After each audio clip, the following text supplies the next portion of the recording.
김건희 정도의 범죄 혐의를 종합했을 때는 무기징역이 거의 뭐 이건 뭐 확실시 되는. 김건희는 본인이 그 전부터 이렇게 쭉 보면 자신이 프로파간다에 상당히 뛰어난 실력이 있다고 착각하는 것 같아요. 나는 아무것도 안 했고 다 우리 남편이 한 거다. 윤석열이 한 거다. 그러면 어차피 윤석열은 내란 때문에라도 정말 나오기 어려울 겁니다. 그러니까 다 뒤집어 씌워야겠다라는 판단을 하는 게 효율 면에서는 낫다라는 생각을 했을 거예요. 이미지 관리를 하는 사람이죠. 그래서 저는 뭐 특검 앞에서도 윤석열식의 무대뽀처럼 하지는 않을 텐데 그래서 더 위험하다는 생각이 드는 겁니다. 교묘하게 피해가려고 잘 못 알아들은 척하고 바보 흉내내고 뭔가 어리버리한 그러한 연기를 할 수가 있다. 진실을 이야기하지 않으면 바로 오늘 구속될 겁니다. 네, 오늘 김건희의 특검 출석으로 오늘 생방송 백운계 정치 1번지 좀 시간을 앞당겨서 10시 50분에 출발했습니다. 김건희가 10시까지 나오라고 그랬는데 좀 10분 넘어서 출석했죠. 그 버릇은 참 어디 못 주는가 봅니다. 부부가 똑같지요. 일단 오늘 출석하면서 그렇게 얘기를 했습니다. 저같이 아무것도 아닌 사람이 국민께 심려를 끼쳐 죄송하다. 수사를 성실히 받겠다. 이렇게 얘기했는데요. 자, 먼저 오늘 특검에 출석하면서 김건희가 했던 발언부터 한번 들어보겠습니다.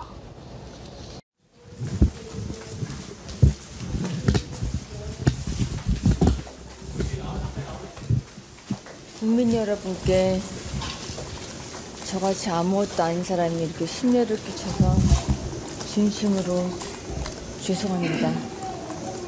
수사 잘 받고 나오겠습니다. 국민에게 더 하실 말씀 없으십니까? 추가 질문 나중에. 항상 죄송합니다. 명품 먹거리와 명품백인데.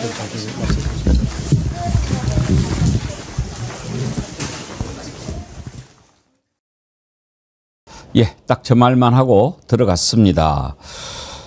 오늘 장유미 변호사님 먼저 오셨는데 어서 오십시오. 네, 안녕하세요. 예, 장 변호사님은 네.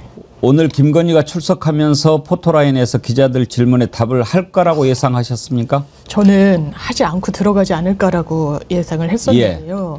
일단 육성으로 나온 한마디가 있었습니다. 저같이 아무것도 아닌 사람이 심려 끼쳐 죄송하다.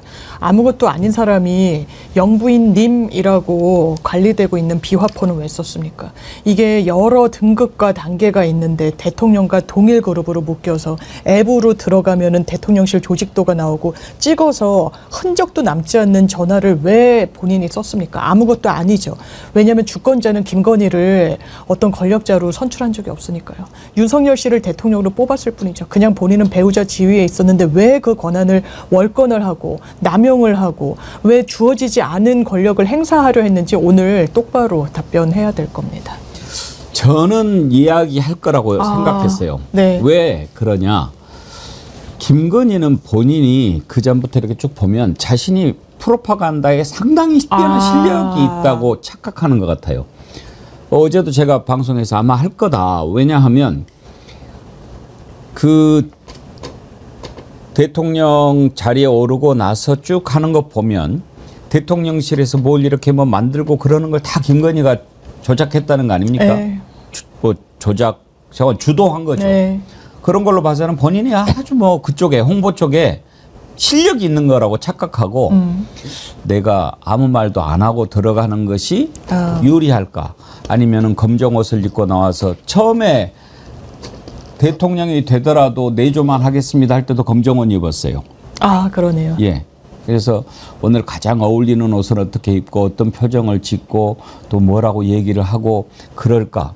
우리가 이명수 기자하고 전화 통화하는 거 보면 얼마나 참 그 징그럽습니까? 목소리가 그러는데 그때하고 톤 했습니다.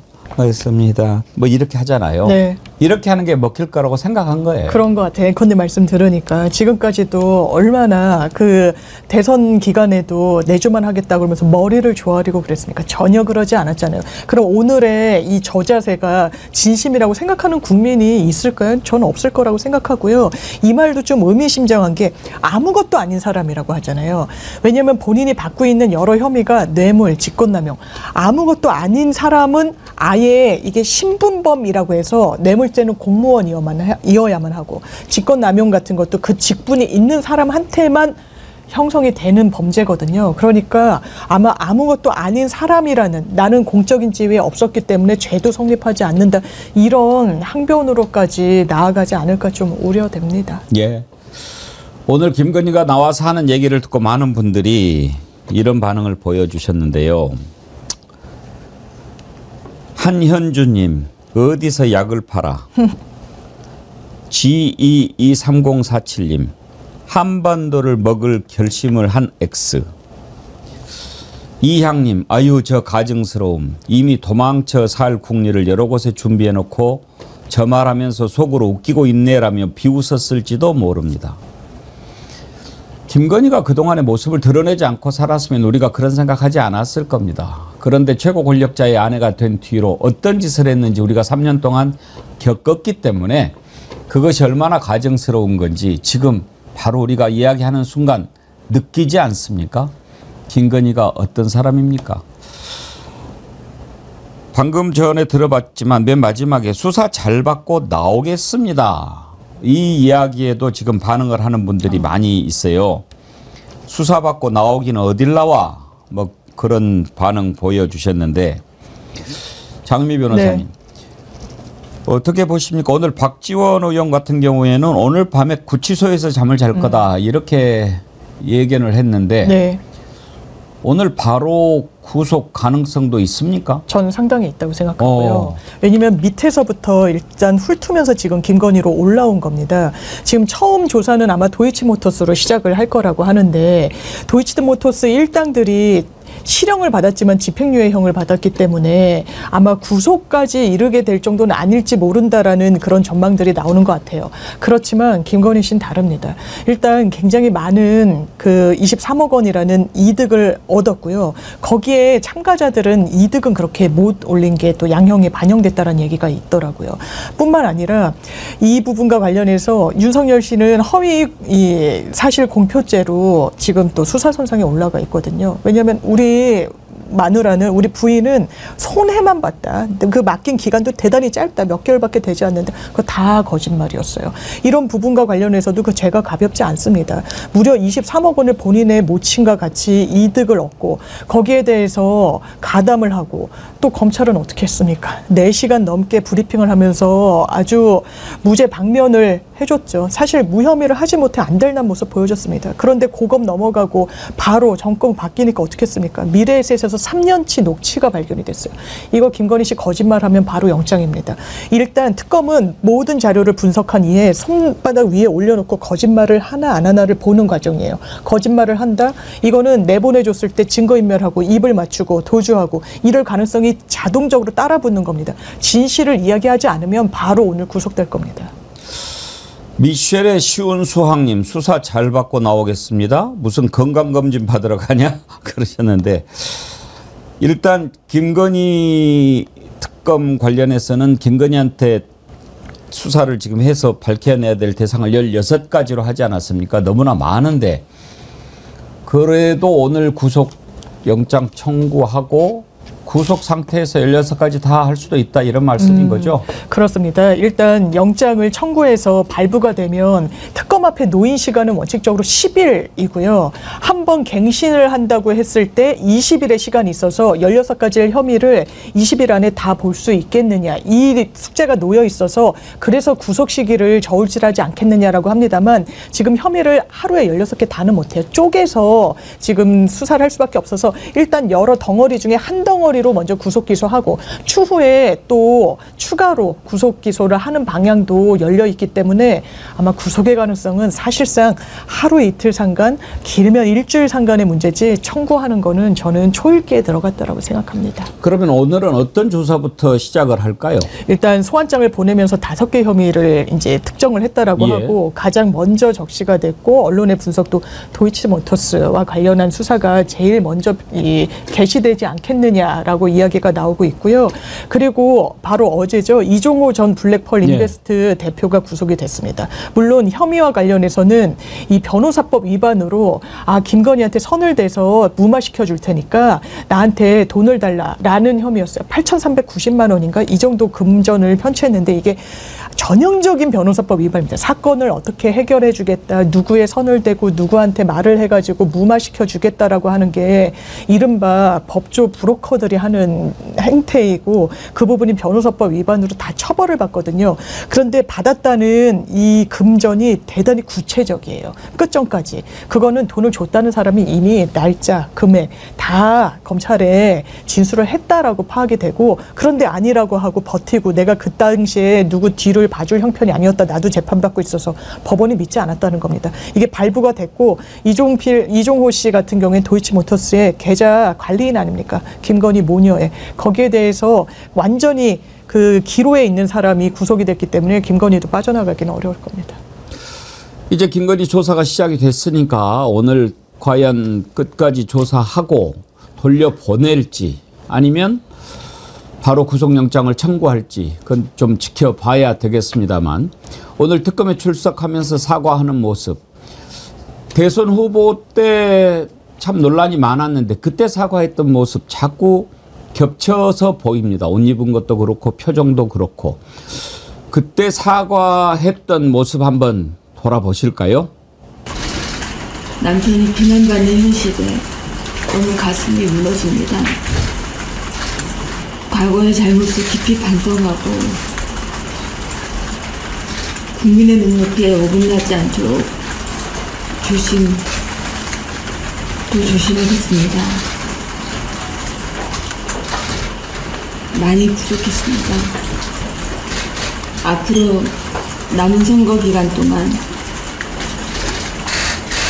조용히 반성하고 성찰하는 시간을 갖겠습니다.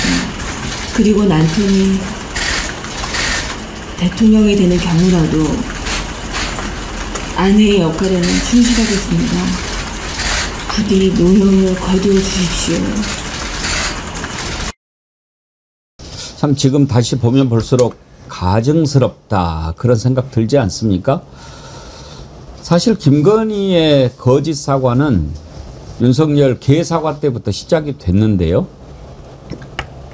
그때 사과하고 이제 3년 만에 또 저런 사과를 하는데 과연 오늘의 사과는 믿을 수 있겠습니까?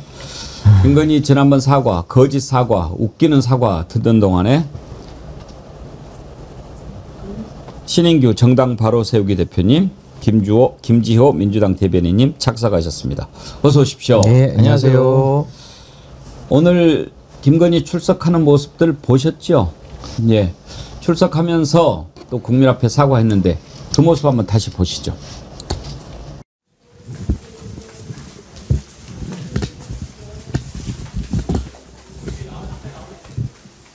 국민 여러분께 저같이 아무것도 아닌 사람이 이렇게 심려를 끼쳐서 진심으로 죄송합니다. 수사 잘 받고 나오겠습니다. 국민에게 더 하실 말씀 없으십니까? 추가 질문 나중에. 죄송합니다. 명품 먹거리와 명품백인데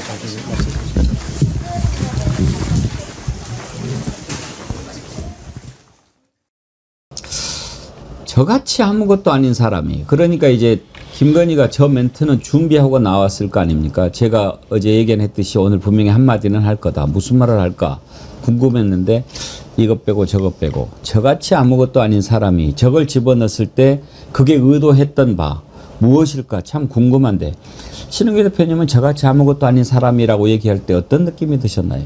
굉장히 좀 가증스럽다는 생각이 들죠. 그리고 무엇보다도 사실 그동안에 김건희라는 인물이 그동안 이 한국 사회를 망가뜨린 그 책임에 비할 때 이제 와서 자신을 낮추는 이제 그런 명목상의 발언이 얼마나 국민들에게는 농락을 당하는 느낌으로 다가오는지 아마 여기까지는 아마 생각을 못한 것 같은데, 저는 오늘 김건희가 출석을 할 때 저는 발언을 할 것이고 상당히 좀 불쌍한 척을 할 거다라는 예상을 좀 했었는데, 아니나 다를까 오늘도 들어가면서 그 일말의 동정을 한번 끌어보겠다라는 의도가 좀 있었던 것 같습니다. 그리고 그 통하진 않을 것 같고요. 그리고 저는 기자들이 좀 더 기백 있게 더 좀 뭘 물어봐 줬으면 좋겠는데, 오늘도 그냥 뭐 국민들에게 할 말 없냐는 식으로 뭐 하나만한 질문만 하는 모습도 이게 여전히 참 언론도 좀 더 각성돼야 될 것들이 남아있는 건 아닌가. 왜 국민들이 궁금해하는 것을 저 면전 앞에서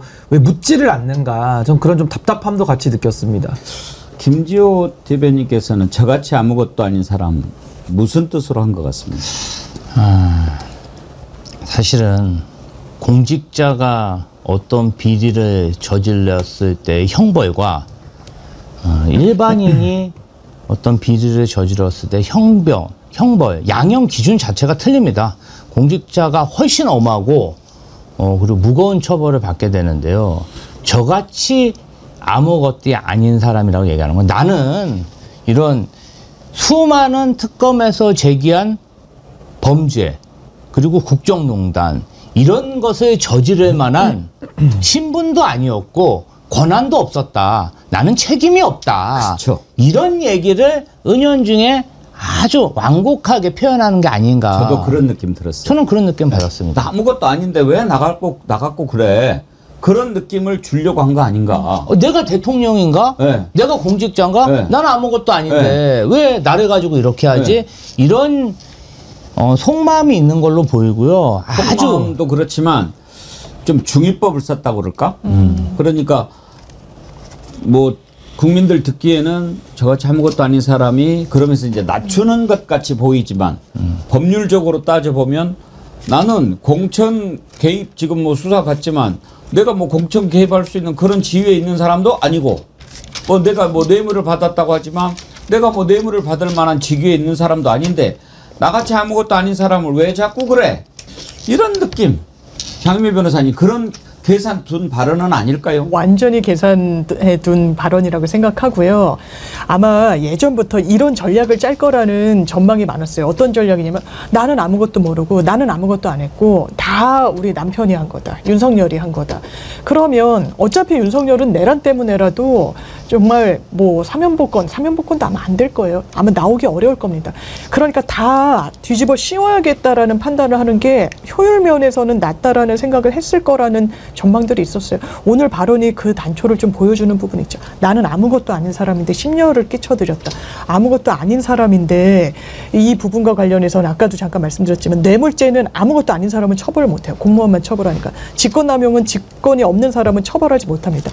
나는 아무것도 아닌 사람이니까 이런 혐의에서 자유롭고 다만 도의적으로 국민들 심기를 거스른 이런 부분에 대해서만 내가 책임감을 느낀다라는 이런 신호로도 느껴서, 근데 그렇게 눅눅하게 빠져나갈 수는 없을 겁니다. 근데 그게 이제 통하지가 않는 것이, 만약에 이런 기초적인 증거들이나 자료들이 안 나온 상황에서 김건희가 저런 식의 전략을 쓴다면 일부 속일 수는 또 있겠지만, 지금은 김건희 몰래카메라 다 나왔죠. 그리고 녹취도 나왔죠. 그리고 김건희가 개입했다라는 문자들, 또 비화폰을 왜 썼는지, 지금 너무나도 다양한 재반 증거들이 다 나와 있기 때문에 아무리 그렇게 국민들 앞에 꼼수를 쓰고 속이려고 한다 한들 그 통할 가능성 없고 오히려 더 국민들의 지탄이 대상이 될 수밖에 없다라는 생각이 듭니다.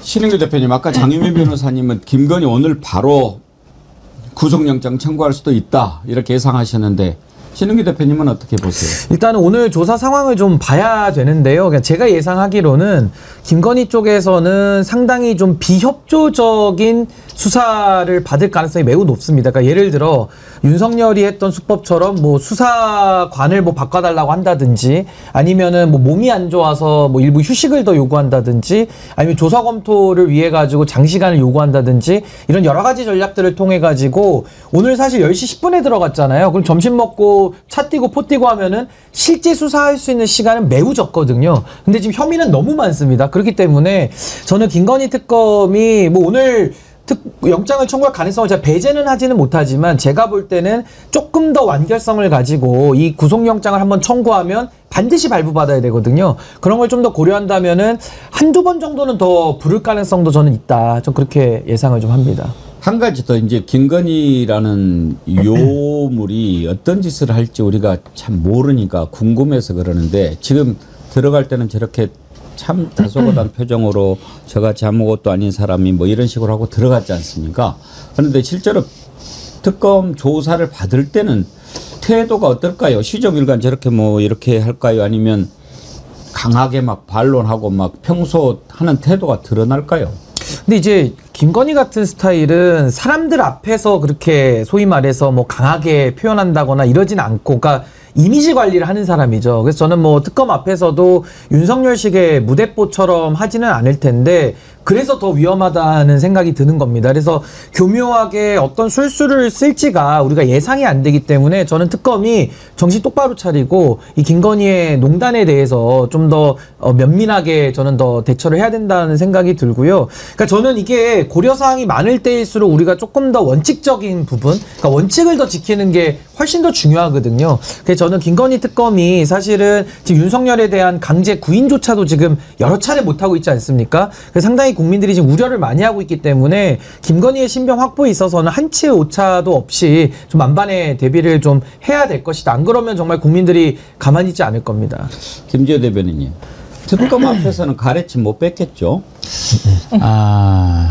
이런 피의자들 그리고 배석한 변호사들이 특검 조서에서 가장 신경 쓰는 부분은 특검이 가지고 있는 패가 뭘까?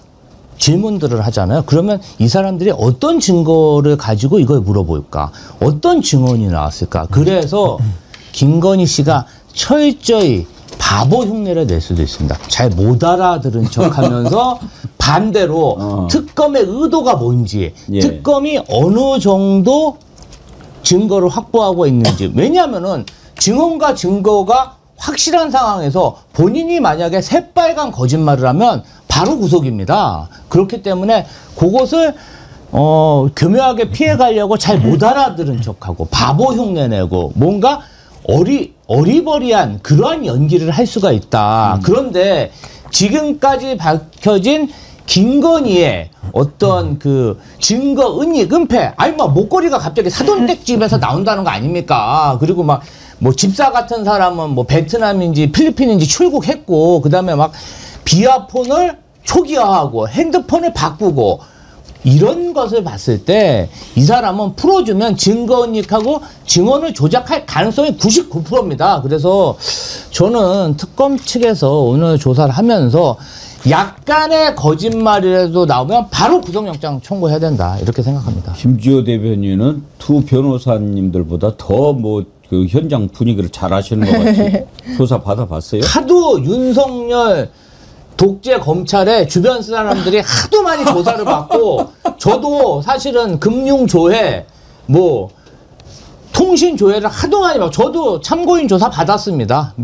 그래서 그 어떤 피의자의 그 입장에서 직접 대하다 보니까 아무래도 좀 그런 경험이 있는 것 같습니다. 이게 간접 경험이 직접 경험을 따라가기가 어려운 게 변호인은 저희는 동석을 하는 거고 직접 당사자로 또 수사 받아보신 분들은 그 노하우를 많이들 또 아시니까 그래서 더 생생한 설명이 되는 것 같습니다. 수사 받을 때 잘못 얘기하면 바로 구속영장이 오기 때문에 그렇죠. 거짓말 잘못하면 큰일 납니다.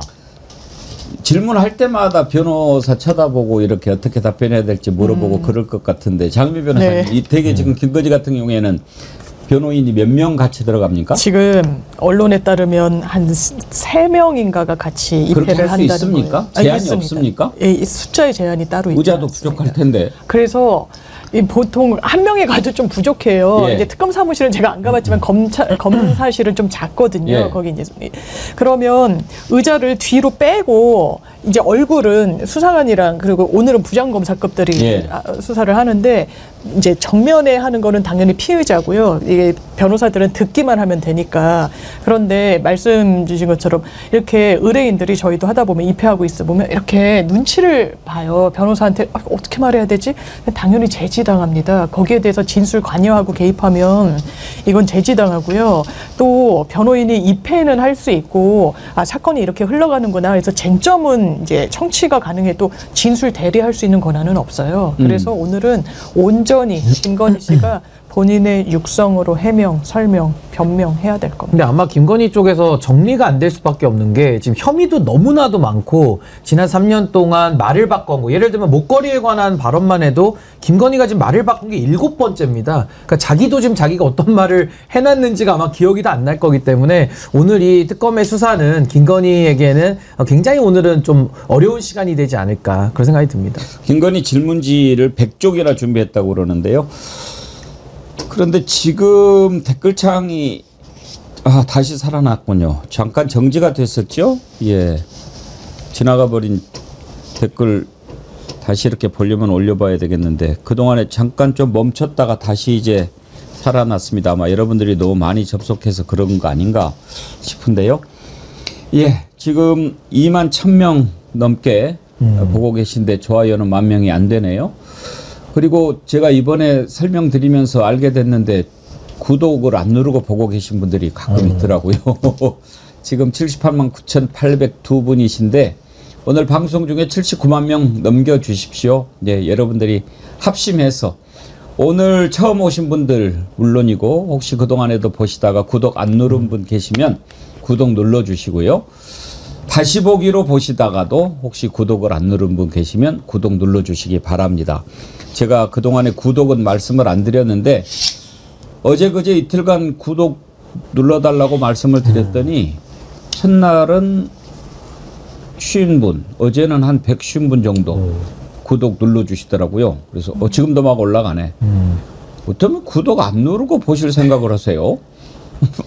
이게 방송의 내용과 질이 너무 좋으면 재미있어가지고 구독과 좋아요 누르시는 걸 까먹는 분들도 많으셔서 중간 지금 좋아요도 엄청 또 올라가고 있습니다. 예, 감사합니다. 여러분 즐겁게 보시면서 구독 안 누르신 분은 눌러주시고 좋아요도 눌러주시고 김건희 내용 좀 더 살펴보지요.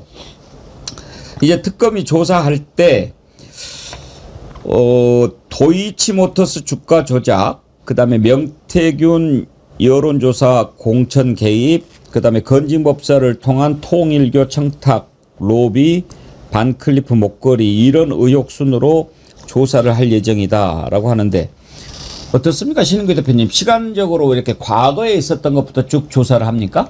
그러니까 보통은 이제 쟁점별로 나눠서 이제 조사를 들어가고요. 그 쟁점별로 나눴을 때는 이제 아무래도 시간 순으로 과거 있었던 일들을 하나하나 이제 추적해가면서 이제 오늘은 김건희의 진술을 받는 거죠. 본인이 진술 거부를 하지 않는다고 한다면은 이제 그 부분에 대해서는 차근차근 특검이 사실관계를 파악해 나갈 것 같습니다. 그렇군요. 장미애 변호사님, 네.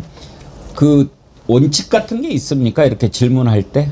질문할 때요. 예. 보통은 이게 저희도 이제 볼륨이 엄청 큰 사건은 보통 일반 피해자들은 이제 검사실 하나만 이제 들렸다고 그러는데 이렇게 수사단이 꾸려지고 팀제로 여러 이 혐의 얽혀 있는 경우에는 이제 층까지 옮겨 다니면서 계속 조사를 받는데 오늘 아마 그렇게까지는 하지 않고 다른 팀의 검사들이 지금 3개의 팀 2명의 이 부장검사급과 1명의 이제 평검사, 근데 이제 연차는 상당히 많이 된 검사인데 혐의별로 나눠가지고 추적을 해왔기 때문에 이런 부분과 관련해서 지금 도이치모터스 먼저 하고 그 이후에는 이제 명태균 게이트 그리고 한 시간이 되면 건진까지 통일교와 관련된 이런 여러 혐의까지 들여다보겠다는 건데 일단 순서 같은 건 정해두고요. 그리고 진술을 하지 않을 가능성에도 대비를 하는데 진술을 하지 않으면 이제 연극으로 쳤을 때는 이런 지시문 같이 어떤 표정을 지었는지 어떤 제스처를 취했는지까지 해서 좀 법관이 봤을 때 법원이 나중에 판단했을 때 굉장히 생생하게 볼 수 있도록 그런 조치를 하게 되고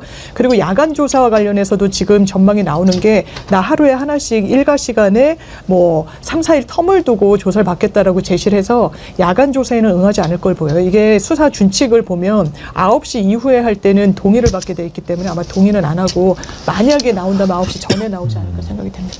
아, 이런 질문하는 분들도 계십니다. 김건희가 담배 피우는 걸로 알려져 있잖아요. 네. 조사 받다가 중간에 나 담배 한 대 피고 뭐 이렇게 할 수 있나요? 이제 뭐 중간에 이제 힘들 때 잠깐 이게 쉬어가는 상황을 만들긴 하거든요. 그때 뭐 변호인하고 나가서 뭐 상의도 다시 하고 오고 하기는 하는데 뭐 그때 한 대 태울 수는 있겠죠. 만약 담배 피는 사람이라면. 담배 피우려면 밖으로 나와야 되잖아요. 실내에서는 안 되니까. 제가 그 건물을 가보진 않았습니다만 뭐 안에도 그래도 흡연 구역이 있기는 있을 걸로는 요즘에는 보여서 거의 없죠. 네. 그 광화문에 있는 빌딩이라고 하는데 한번 그건 좀 알아봐야 될 것 같은데 예. 만약 흡연 구역 없으면은 뭐 태우기는 어렵겠죠. 근데 담배 밖으로 태우기. 또 나오기는 그럴 거 아니에요. 기자들이 워낙 많이 있으니까. 그렇겠죠. 제가 아까 말씀드렸더니 금방 79만 명 넘겨주셨네요. 여러분 박수 한번. 이제 곧 80만으로. 예, 곧 80만인데 정말 감사드립니다. 제가 여러분께 짧게 감사의 말씀을 하나 드려야 되겠는데 어제 우리 정어리 TV 뜻깊은 날이었지 않습니까? 여의도 시대를 연 지 딱 1년 되는 날이었는데 어제 아주 귀한 분들이 오셨어요. 그런데 구체적으로 누구누구 왔다 이렇게 말씀드리는 것은 조금 그쪽에서 부담스러워 하니까 관심이 있으신 분은 팬카페에 들어와서 보시면 되고 그냥 어제 대통령실에서 우리 정어리 TV를 방문해 주셨습니다. 그래가지고 언론사 예방 차원에서 이렇게 방문해서 우리 스튜디오도 보고 또 소통하고 뭐 그런 시간을 가졌는데 그게 다 이거 내지 마세요. 예, 이거 안 냈으면 하더라고요. 그래서 나 방송을 하겠다 그랬더니 처음에는 오케이 했다가 안 간 언론사들이 꽤 많이 있기 때문에 또 그것 좀 미안하니까 그래서 알겠다. 아무튼 이렇게 우리 같이 아직은 좀 미약한 그런 채널인데도 와주셔서 감사하다 그렇게 말씀드렸는데 그게 다 바로 여러분들이 계셔서 그런 거 아니겠습니까?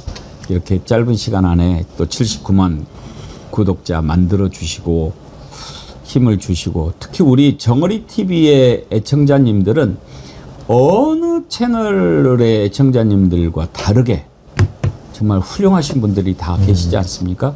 그래서 그런 게 대통령실까지 소문이 난 것 같습니다. 민주당도 정어리 TV 다 알고 계시죠? 아이, 그럼요. 예. 고맙습니다.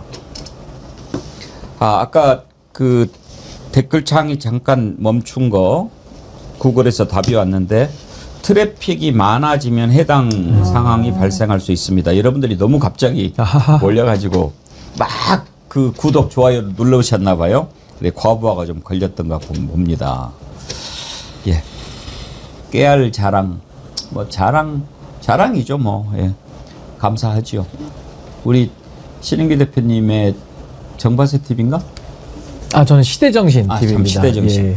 시대정신도 쑥쑥 무럭무럭 자라서 예. 이렇게 또 좋은 일이 많이 생겼으면 좋겠어요. 저도 더 열심히 앞으로 해서 저도 실버 버튼 받아보는 게 소원이라 열심히 더 하도록 하겠습니다. 시대정신 지금 몇 만이에요? 지금 한 3만 7천이 좀 안 될 겁니다. 그래도 대단하다. 예. 그래도 뭐 많은 분들이 또 아껴주셔가지고 예, 감사합니다. 예. 김건희 관련해서 가장 중요한 게 오늘 과연 구속이 될까 하는 거고 그렇지 않으면은 언제 구속이 될까 하는 건데 장유미 변호사님은 오늘 구속될 될 수도 있다. 그리고 신인규 대표님은 조금 한두 번 더 조사는 할 것 같다. 그렇게 말씀하셨는데 김건희 관련된 혐의 중에서 가장 무거운 벌이 예상되는 혐의는 어떤 겁니까? 우선은 뭐 다 무거운데요. 뭐 형량이 일단은 그 액수가 높을수록 이제 특가법이 적용이 되기 때문에 사실은 이 뇌물 혐의가 만약에 입증이 된다고 하면 윤석열과 이제 공모 관계로 잡힐 텐데 그렇게 됐을 때는 아마 이제 무기징역 정도까지 그 액수가 워낙 크기 때문에 좀 예상이 되고 더 심각한 건 이제 사실상 주가 조작 사안이죠. 이건 자본시장법에 따라 따라서 그 이득액에 따라서 형량이 다르게 규정은 되어 있습니다만은 김건희 정도의 범죄 혐의를 종합했을 때는 무기징역이 거의 뭐 이건 뭐 확실시 되는 거 아니냐라는 생각이 들고 무기징역까지 나올 수 있습니다. 뭐 나올 수 있죠. 범죄가 너무 많으니까. 너무 이게 많으니까. 지금 인제 시작입니다. 인제 시작이고. 그러면 합산합니까? 이제 그 범죄 혐의들을 갖다가 이제 소위 말해 실체적 경합이라고 해가지고 경합범 처리를 이제 하게 될 텐데 꽤 많은 형량이 나올 수밖에 없고 더 심각한 것은 이제 내란 특검에서도 만약에 이 내란 혐의까지도 입증을 해낸다면은 그때는 이제 윤석열과 같은 이제 형으로 처벌을 받게 될 걸로 보입니다. 장유미 변호사님 예상은 어떻습니까? 일단 중형을 면하기는 어렵고요. 이게 다 비난 가능성이 매우 높습니다. 이를테면 본인한테 어떠한 권한도 부여되지 않았는데 공천에 완전히 관여하고 김영선 의원도 매우 구체적으로 검찰에 진술했어요.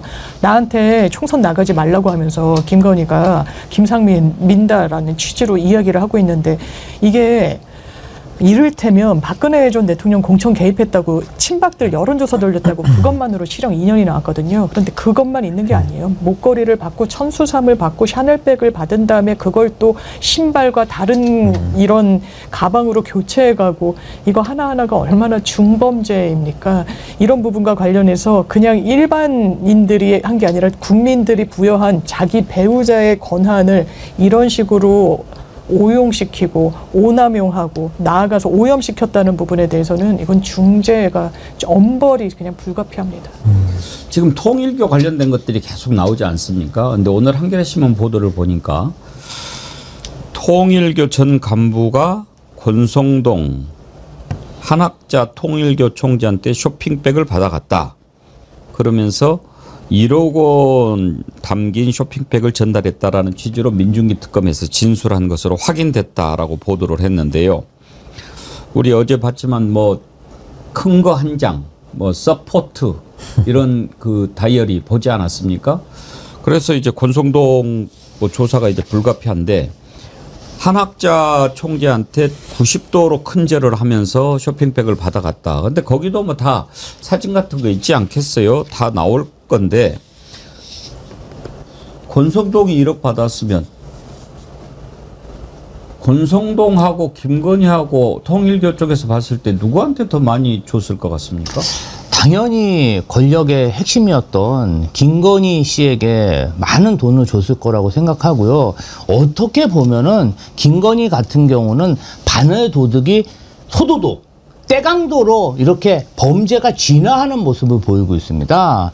뭔가 10여 년 전에 결혼하기 전에는 자신의 이력을 조금 속여가지고 뭐 출강 나가는 정도의 그런 약한 범죄를 저질렀는데 윤석열 내란숙의 피의자가 결혼하고 나서부터 검사 권력, 서울중앙지검장 권력, 검찰총장 권력을 얻고 각종 주가 조작 및 범죄에 손을 대면서 그 범죄의 규모가 커졌습니다. 그런데 이제 대통령이 되다 보니까 마구잡이로 그러한 뇌물성 선물을 받고 그 다음에 어떤 정부의 호재성 정보를 가지고 주가 조작을 했어요. 그럼 뭐 전쟁 중인 나라까지 이용해갖고 주가 조작을 했을 거로 지금 의심되는 이런 상황 아니겠습니까? 이 부분 제가 봤을 때는 굉장히 광범위한 그러한 비리 의혹이 의심되고 이 부분 관련해서 아마도 특검에서는 광범위한 압수수색을 통해서 상당 부분 다른 별건도 이미 수사가 됐을 것이라 확신하고 있습니다. 지금 김재호 대변인 말씀하신 것도 홍준표 시장도 그런 얘기를 했어요. 우크라이나 전쟁 재건을 미끼로 한 주가 조작은 상상을 초월하는 국정농단 사태가 아닐 수 없다. 그러면서 윤석열이가 한 것보다 김건희가 더 큰 충격을 줄 수 있다. 그렇게 전망을 했는데 홍준표 시장이 가끔씩 옳은 얘기 한다고 지적을 해주신 신인규 대표님 이 말 맞을까요? 근데 이제 고장난 시계가 하루에 2번은 맞는 건데 이제 그 시계조차도 이제는 좀 필요가 없는 게 아닌가라는 생각이 들 정도고요. 저는 근데 권성동 의원이 지금 이제 국민의힘 의원 중에 누가 가장 먼저 구속되느냐가 지금 가장 총의의 관심이거든요. 그러니까 권성동이냐 아니면 윤상현이냐, 아니면 당시에 공천을 책임졌던 이준석 의원이냐, 이게 지금 아마 그 다음 여의도 수사에 아마 촉각을 곤두서고 있을 텐데, 권성동 의원만 예를 들더라도 그 수첩에 나오지 않습니까? 서포트라는 영어 단어가 나오면서 이제 큰 거. 근데 큰 거라는 게 과거는 이제 우리가 그걸 뭐 1억으로 이해를 하기는 합니다만은, 요즘은 5만원권 시대가 열려가지고요. 큰 거 한 장이라고 하면 저거를 1억이 아니라 10억으로 볼 수도 있는 겁니다. 화폐 단위가 높아졌기 때문에. 저는 큰 거 해서 통일교가 또 사이즈가 있잖아요. 그렇죠. 통일교 사이즈로 큰 거는 1억은 아니고. 그리고 저기 이제 대선 전이니까 대선 전에 오고 가는 돈 중에 1억이라고 하면은 그게 이제 보통 정치권에 나오는 이런 부정부패 사안에서 뭐 상당히 무슨 뭐 어디 기초의원이나 광역의원 정도 뭐 서로 자리를 사고팔 때 주는 금원 정도밖에 안 돼가지고 아마 더 큰 액수일 가능성이 있다. 이제 이런 얘기들도 나오고 있고, 무엇보다도 권성동에게 큰 거 한 장이 갔다라고 하면은 저 권력 실세 중심부 윤석열 김건희 쪽에다가는 과연 얼마가 건너갔을까, 이제 이런 의심까지 나오는 거거든요. 그래서 저는 일단은 권성동 의원부터 특검이 차분하게 좀 수사를 해 나가서 이 통일교 관련된 이슈는 너무나도 지금 어마어마한 액수들과 이권들이 오고 갔기 때문에 이 부분은 좀 더 엄밀하게 정말 수사가 좀 반드시 이루어져야 된다라는 생각이 듭니다. 김주호 대변인님, 큰 거 한 장 얼마 정도, 얼마라고 생각되십니까? 저는 한 10억 정도로 그렇게 생각합니다. 1억을 큰 거라고 하지는 않잖아요. 그렇지는 않을 것 같고요. 뭐 물론 저한테는 크지만 그렇게 표현할까 싶어요. 그래도 권성동 의원이 국민의힘에서 차지하는 비중, 그리고 어떤 윤석열 정부의 상징적인 의미가 있지 않겠습니까? 또 다선 의원이고 이런 것을 봤을 때 굉장히 큰 금액이 오고 갔기 때문에 권성동 의원이 거기까지 가서 뭐 주장이지만 큰 절까지 하지 않았겠습니까? 고작 어떠한 적은 금액 때문에 그렇게 비굴하게 자신을 낮췄을 가능성은 없을 것 같고요. 굉장히 큰 금액을 줬을 것 같다. 저는 그렇게 생각이 듭니다. 그리고 이제 통일교가 그때쯤 해가지고 일본에서도 큰 사회적 문제가 있었고, 또 자체적인 어떤 분쟁으로 본인들 리스크가 매우 컸던 상황이잖아요. 그럼 그 돌파구가 필요하고, 그 돌파구가 윤석열 정부, 윤석열 김건희 공동정부 아니었을까, 이런 의심이 듭니다. 하여튼지 윤석열 김건희 등에 업고 뭔가 나라를 막 마음대로 해보려고 했던 자들 다 심판 받아야지요. 근데 이제 김건희는 오늘 수사하는 내용을 좀 보고 내일 다뤄보도록 하고, 윤석열이에 대해서 특검이 내일이 지금 영장 시한인데 어제 오늘 집행을 안 했거든요. 어떻게 보세요, 장유미 변호사님? 내일 할까요? 저는 내일 해야 한다고 생각하고요. 예. 영장이란 게 한 일주일 단위로 시한이 나옵니다. 압수수색 영장도 그렇고 체포영장 마찬가지인데, 왜냐하면 무한정으로 그 영장 한 장을 갖고 인신 확보에 나설 수는 없는 노릇인데, 지금 특검에서 아마 어제랑 오늘 하지 않았던 건 오늘 김건희 씨 소환 때문에 그 부분에 대한 좀 고려가 있었던 걸로 보이고, 영장이 내일 마감되면 아마 추가로 영장을 또 청구를 하면 체포영장은 발부가 될 걸로 보입니다만, 일단 이걸 무효화하면 안 되죠. 법원으로 받았던 이 체포영장이 실효되기 전에 저는 당연하지만 강제력을 수반하는 절차에 나가야 됩니다. 이게 대한민국의 공권력을 집행하는 신호로 일반 피해자들, 피고인들한테 다 닿는 거예요. 어느 누가 이렇게 버팅기면서 안 나갑니까? 어느 누구도 그렇게 하지 못해요. 왜냐하면 겁을 먹거든요. 다 이 사법 질서의 엄중함을 알기 때문에 거기에 따르고 싶지 않아도 순응하는 겁니다. 그런데 법 위에 있는 자라고, 군림하는 자라고 생각하면 이런 행태를 할 수 있겠죠. 윤석열 씨는 지금도 그런 행태를 보이고 있다. 그러면서 변호인들은 뭐라고 엄포를 놓습니까? 손이라도 까딱대면 가만히 있지 않겠다라고 이야기를 합니다. 아니요. 법이 허용하고 있는 게 들고 나오도록 하는 거예요. 형집행법을 보면 정당한 공무 집행을 방해할 때는 물리력, 강제력을 행사할 수 있도록 되어 있습니다. 그 주체는 교도관이에요. 지금 이 영장의 집행의 주체는 교도관입니다. 왜냐하면 구금되어 있기 때문에 검찰의 지휘를 받아서 교도관들이 하도록 되어 있거든요. 일반 체포영장 집행은 교도관이 하지 않고 당연히 도망간 사람을 잡아오는 그런 이제 상황이 더 많이 있기 때문에 그때는 사법경찰관이에요. 그냥 경찰들. 그렇게 법이 치밀하게 강제로 끌어내도 된다라고 허용을 하고 있습니다. 거기에 예외를 둔다? 있을 수 없는 일입니다.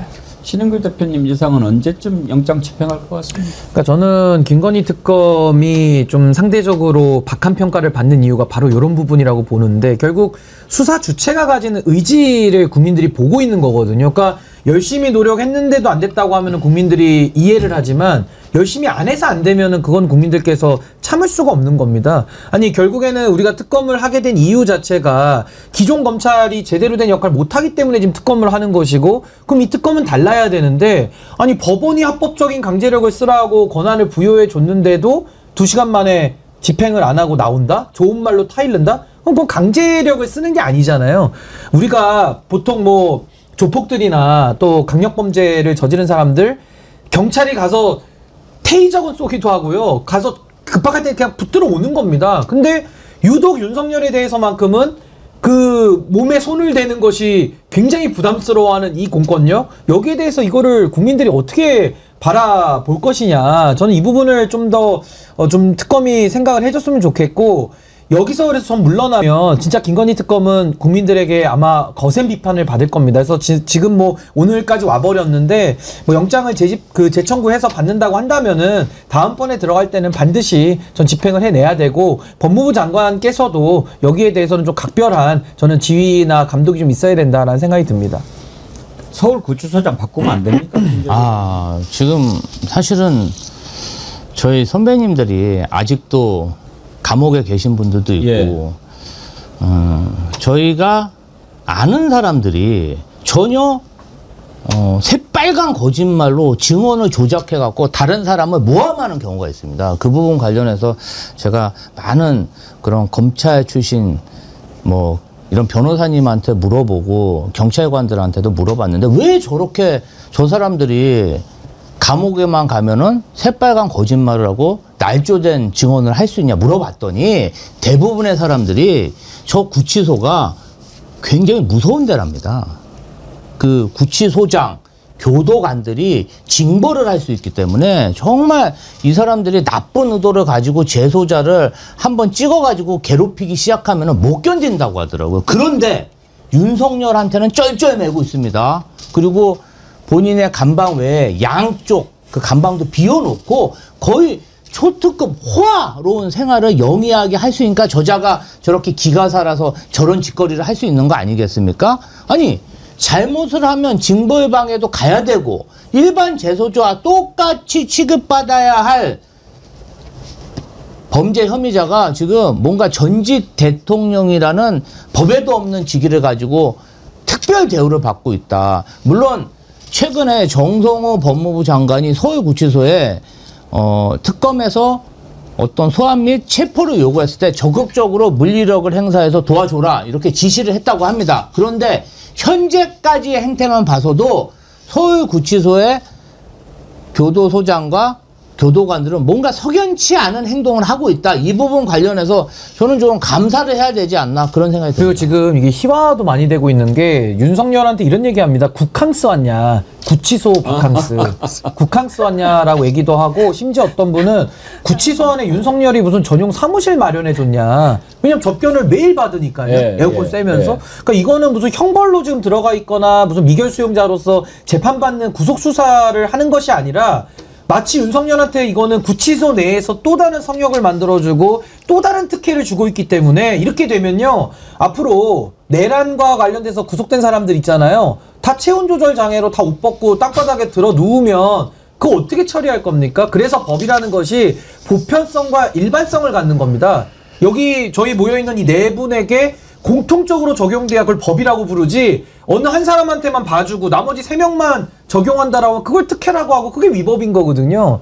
그래서 저는 이 사안을 너무 가볍게 보면 안 되고, 특히나 특검은 특별검사이기 때문에 특별하게 우리가 지휘를 주는 겁니다. 근데 여기서도 안 된다고 한다면요, 국민들은 그럼 도대체 그 다음 절차로 뭘 더 해야 됩니까, 국민들이? 그러니까 정말 자괴감 들기 때문에 전 특검이 비상한 각오로 이건 목숨을 걸고 직을 걸고 전 집행해야 된다. 저 그렇게 봅니다. 예, 특검도 그렇고 서울구치소장도 그렇고 국민들이 지금 눈 똑바로 뜨고 쳐다보고 있습니다. 정말 허튼 짓 해서는 안 됩니다. 그로부터 한참 십몇 년 후에 대통령 부인이 됐는데 그때 내가 사준 가짜 있잖아 그거. 엄마 예. 나 그거 좀 빌려줘. 빌려줘. 아마 2010년도에 홍콩 출입국 기록이 없을 것 같아요. 나중에 그걸 깨달은 거야. 아, 나 그때 그때 홍콩 안 갔지? 그래서 다시 늦췄어. 2004년 내지 2007년. 예. 지금 생각해 보니까 샤넬백에 뭐 6, 7천만 원짜리 목걸이 받고 했는데 300만 원짜리 디올백이 이게 명품으로 보였겠냐 이거예요. 그러게 그러니까 말입니다. 더 센 난리를 치면서 이거 아무것도 아닌 거고 쪼매난 파우치가 되고 남편이 만들어낸 이론 있잖아. 예. 아, 경제 공동체네. 예. 건진이 받으면 당신 받은 거하고 똑같은 거야? 그렇죠. 이 수원에서 올라온 3명의, 그러니까 그것도 아마 최초라고 그러더라고요. 3명이 동시에 영장 판사로 올라온 건. 네. 여기에 지금 걸리면, 또 다른 결과가 나오지 않을까. 어제 그 김건희 구속영장 청구가 된 부분, 오정희 특검보가 이렇게 말을 했습니다. 함께 들어보시죠. 오늘 오후 1시 21분 김건희 씨에 대한 구속영장을 청구하였습니다. 죄명은 자본시장과 금융투자업에 관한 법률 위반, 정치자금법 위반, 특정범죄 가중처벌 등에 관한 법률 위반 알선 수재입니다. 예, 이렇게 김건희에 대한 구속영장 청구가 뭐 일부 사실 그 조사 당일에 모 언론 단독 보도로 이미 청구 예정이다 보도가 나왔었고 예상대로 구속영장을 청구를 했습니다. 근데 일자가 8월 12일 다음 주 화요일에 심사가 잡혀 있어서 이거 좀 너무 멀리 가는 거 아닌가 이런 생각이 들어서 아니 왜 바로 영장실질심사가 바로 열리지 않아? 라고 이제 의문을 가지신 분들이 더러 있었나 봐요. 통상 구속영장은 두 가지 종류가 있죠. 그러니까 이미 체포가 된 상태에서 청구하는 이른바 사후 구속영장이 있는 것이고 예. 불구속인 피의자에 대해서 청구하는 사전 구속영장이 있는 건데 예. 요거는 김건희가 집에 있는 상태에서 청구한 예. 이른바 사전 구속영장이잖아요. 예. 통상 청구하고 바로 그 다음날 잡히는 거는 거의 없나요? 사후 구속영장, 그러니까 이미 체포되어 있는 상태는 최대한 빨리 잡죠. 그리고 미체포인 피의자에 대한 구속영장은 보통 그 이후에 잡힙니다. 예. 그래서 이 사건은 빠르면 월요일 아니면 화요일이었어요. 아, 근데 화요일로 된 거군요. 예. 화요일 영장실질심사, 그러니까 8월 12일에 잡혀 있습니다. 그 결과는 아마도 그날 당일 밤이나 또 다음날 새벽쯤에 나오겠죠. 근데 구속영장 발부 가능성은 굉장히 다들 김유정 의원님 높게 보시는 것 같아요. 근데 특히 김건희가 특검 진술 과정에서 거짓말을 했다라는 대목들이 언론 보도로 나오지 않습니까? 네. 근데 저 한번 여쭤보고 싶은 게 제가 이제 뭐 모르겠어요. 우리 당연히 김유정 의원님은 모조품을 사보신 경험이 없으실 것 같아서 보통 근데 모조품의 경우는 본품이 나온 다음에 모조품이 제작되는 걸로 제가 알고 있고요. 그리고 김건희가 얘기한 그 문제의 목걸이 있지 않습니까? 이 양반이 진술을 한 걸 보면 뭐 15년 전보다 더 전에 샀던 거다. 뭐 이렇게 얘기를 하는데 2004년에서 2007년 현지에서 구매했다라고 하는데 아니 이 회사 쪽에 알아보니까 목걸이가 2015년 11월에 처음 출시됐다는 거 아닙니까? 이럴 수 있는 건가요? 뭐 타임슬립한 건가요? 도저히 이해가 안 돼서 일단은 모델이 있어야 그걸 그대로 카피해 주세요라고 하는 거 아니겠어요? 그러니까요. 근데 들어보니까 그 카피한 모조품도 다 그래도 다이아도 들어가고 금도 들어가고 이렇게 거의 똑같이 만든다는 거예요. 예. 근데 이제 브랜드 가치도 있고 하니까 거기는 훨씬 이제 몇 천만 원 이 고가로 되는 거고 카피한 거는 그래도 그대로 다이아니 뭐 금이니 이런 것들이 들어가는 거기 때문에 모조품이 우리가 그냥 무슨 플라스틱 모조품이 아니라는 거죠. 우리 그냥 머리에 떠오르는 그런 상황인데 지금 어디는 2010년 무렵 홍콩 가서 샀다 그러고 어디는 뭐 2004년 뭐 7년 뭐 이렇게 얘기 나오는데 어찌됐건 그 2022년에 나토 첫 해외 순방 때 착용하는 그 목걸이를 모조품이건 뭐건 엄마를 위해서 홍콩에 사왔다는 거 아니에요. 그러면은 적어도 12년에서 18년 전에 산 목걸이 아니에요. 그렇죠. 2004년이라고 치면. 그래서 그 시기에 출입국 기록을 다 확인해야 된다. 첫째. 두 번째는 그게 사실이라면 엄마한테 본인이 그로부터 한참 십몇 년 후에 대통령 부인이 됐는데 엄마 나 나토 순방 가는데 윤서방이랑 같이 첫 해외 순방인데 그때 내가 사준 가짜 있잖아 그거. 엄마 예. 나 그거 좀 빌려줘. 나 목걸이가 없네. 지금 그렇게 해서 착용하고 갔다 왔다는 건데 이 공상허언증이에요. 예. 신정화와 마찬가지로 공상허언증이에요. 거짓말을 계속 반복하다 보니까 이게 몇 번째 진술이 바뀐 겁니까? 예. 그 믿으라는 거예요 이거를. 거짓말을 어떻게 이렇게까지 합니까? 예. 그러니까 국민들을 아직도 너무나 바보로 보는 이런 작태라고밖에 볼 수가 없고요. 예. 나중에는 또 어떻게 말이 바뀔지 알 수가 없죠. 지금 본인이 한 것만 해도 그런데 그 목걸이가 엄마 사준 목걸이가 2004년 멀리는 그 목걸이가 사돈 집에서 발견이 된다고요? 예. 오빠의 장모 집에서? 예.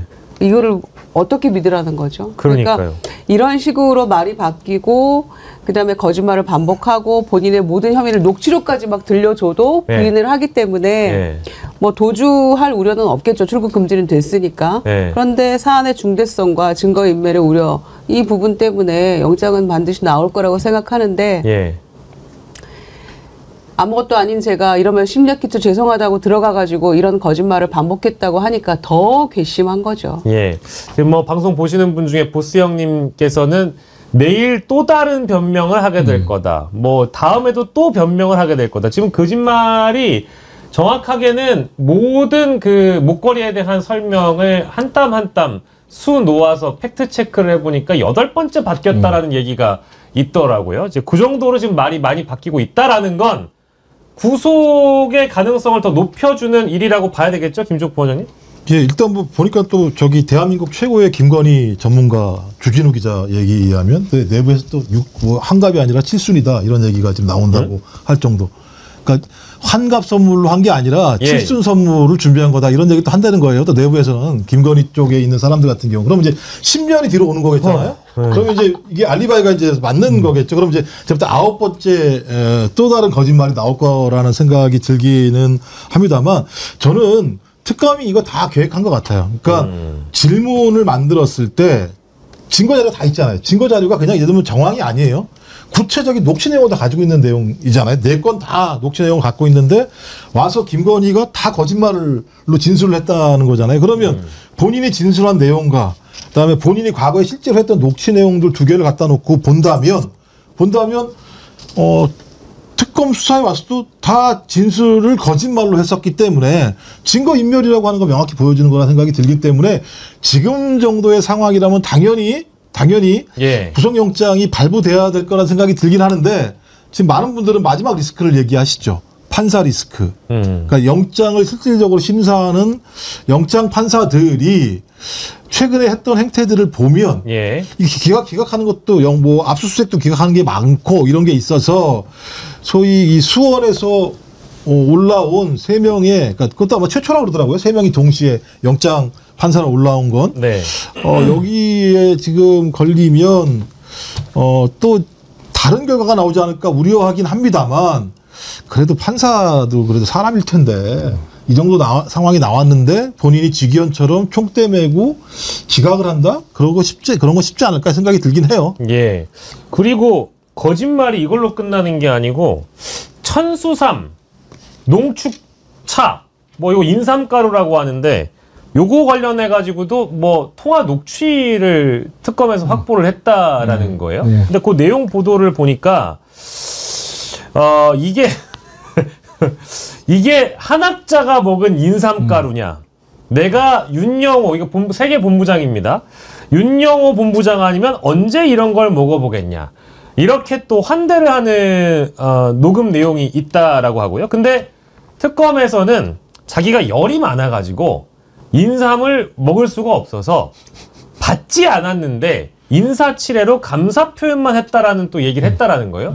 이것도 거짓말 아닙니까? 김은경 의원님? 그러니까 거의 숨 쉬듯이 거짓말을 하고 있잖아요. 예. 그러니까 방금 얘기했던 목걸이도 왜 뭐 8번 정도 바뀌었습니다만 2010년도 홍콩에서 모조품을 샀던 거다라고 했다가 예. 그 왜 2010년도 얘기를 했을까? 그러니까 2012년 3월에 윤석열하고 결혼했단 말이에요. 예. 그러니까 공직자 부인이 모조품을 샀느냐? 이런 비난에서도 벗어나기 위해서 결혼 전후로 좀 늦춘 것으로 보이는데. 그 대목이 있군요. 네. 근데 아마 2010년도에 홍콩 출입국 기록이 없을 것 같아요. 나중에 그걸 깨달은 거야. 아, 나 그때 그때 홍콩 안 갔지? 그래서 다시 늦췄어. 2004년 내지 2007년. 예. 그 브로드하게 잡았잖아요. 예, 예. 정확하게 기억은 안 나지만 그때는 홍콩 내가 자주 갔었어. 예. 근데 앞불싸. 목걸이는 2015년도에 출시된 거야. 그러다 보니까 다시 10년을 늦춰야 돼. 그렇죠. 뭐 이러고 있는데 예. 천수삼가루도 역시 마찬가지죠. 왜 자기는 인삼을 못 먹는 체질이라 사실은 받지 않았다라고 얘기를 하냐. 예.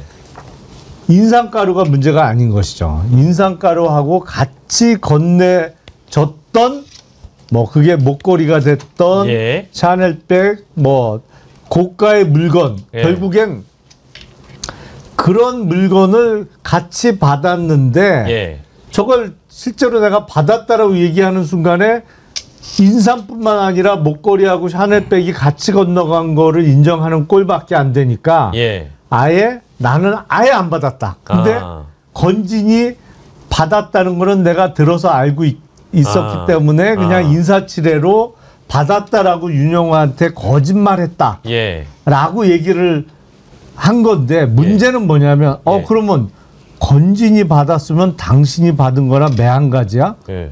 꼭 남편이 만들어낸 이론 있잖아. 예, 예. 아, 경제 공동체네. 예. 건진이 받으면 당신 받은 거하고 똑같은 거야? 그렇죠. 그럼 지금 목걸이하고 샤넬백이 건진까지 건너간 거는 입증이 됐는데 예. 그러면 경제 공동체로 묶일 수 있는 가능성이 제기되면 또 말이 바뀔 거예요. 그렇죠.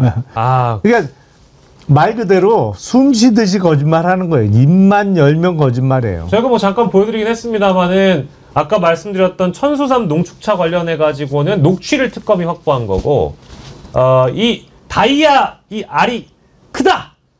이 큰 거를 받고 좋아했다라고 건진이 윤영호한테 문자를 보낸 내용이 나왔다라는 거죠. 그렇죠. 그죠? 그게 KBS 보도잖아요. 그렇죠. 예. 그러니까 이거는 지금 이 모조품 의논했던 그 목걸이하고 다른 목걸이인 거예요. 맞습니다, 맞습니다. 다른 목걸이. 요건 이제 그라프 목걸이를 얘기하는 것 같아요. 다른 목걸이인데 네. 다이아가 커서 놀라셨다. 네. 놀라고 좋아했다 이런 취지 아니겠어요? 그렇습니다. 그러니까 이제 그 문자를 보낸 게 있는데도 부인한 거고.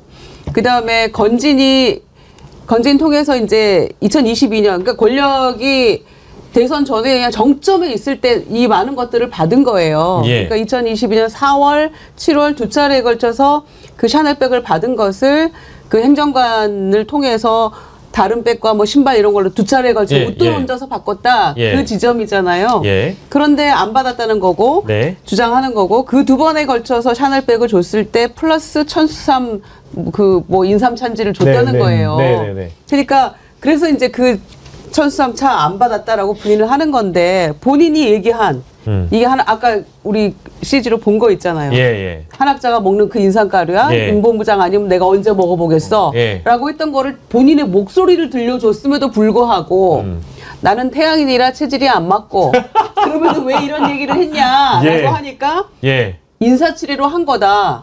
그러니까 바로 그 지점이에요. 김영현 의원 말씀하신 바로 그 지점인 게 이게 경제 공동체라는 증거가 되는 거예요. 예. 아니 건진이 받은 거를 왜 네가 인사치레로 전화를 하냐라고 물을 수밖에 없는 거 아니에요. 그렇게 되는 둘이 거네요. 무슨 사이길래 도대체. 예. 그리고 심지어 건진의 법당에서 무슨 옛날에 쓰던 폰이 또 발견될 정도면 그렇죠. 무슨 관계냐. 그렇죠. 한 10년 전 폰이 왜 발견된다는 그렇죠. 얘기예요. 그러니까 이런 걸로 속이려고 드니까 이게 말이나 되냐는 거죠. 예.